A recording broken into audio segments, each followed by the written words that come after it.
మనం చూసుకున్నట్లయితే మరొక అప్డేట్ అయితే వచ్చిందనమాట. సో ఇప్పుడే మనం చూసుకున్నట్లయితే పల్నాడు జిల్లాలో ఘోర ప్రమాదం అయితే చోటు చేసుకుందనమాట. మీరు ఇక్కడ చూడొచ్చు. పల్నాడు జిల్లాలో ఈరోజు ఘోర రోడ్డు ప్రమాదం చోటు చేసుకుంది. ఈ ఘటనలో నలుగురు మృతి చెందగా పలువురు తీవ్రంగా గాయపడ్డారు. వినుకొండ మండలం శివాపురం వద్ద బొప్పాయి కాయల లోడ్తో వెళ్తున్న బొలెరో ట్రాలీని లారీ ఢీకొట్టడంతో ఈ ప్రమాదం జరిగింది. ఘటనా స్థలిలోనే ముగ్గురు మృతి చెందగా ఆసుపత్రికి తరలిస్తూ ఉండగా మరొకరైతే చనిపోయారు. మృతులంతా కూడా ప్రకాశం జిల్లా ఎర్రగొండపాలెం మండలం గడ్డ మీద పల్లికి చెందిన వ్యవసాయ కూలీలు. పోలీసులు ఘటనా స్థలం చేరుకొని దర్యాప్తు చేస్తూ ఉన్నారు. క్షతగాత్రులను సమీప ఆసుపత్రికి తరలించారు. ఈ రోడ్డు ప్రమాదంపై మంత్రి నారా లోకేష్ దిగ్భ్రాంతి వ్యక్తం చేశారు.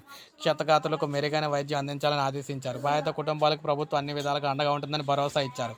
సో ఈ విధంగా ఇప్పుడే మనకి పల్నాడు జిల్లాలో ఘోర రోడ్డు ప్రమాదం అయితే జరిగిందనమాట. ఇప్పుడే మనకు అప్డేట్ అయితే వచ్చింది. ఒక లైక్ చేయండి, సబ్స్క్రైబ్ చేసుకోవద్దు, మన ఛానల్ సబ్స్క్రైబ్ చేసుకొని ఫాలో అవుతారండి. ఇలాగే మీకు లేటెస్ట్ అప్డేట్స్ అందిస్తూ ఉంటాను.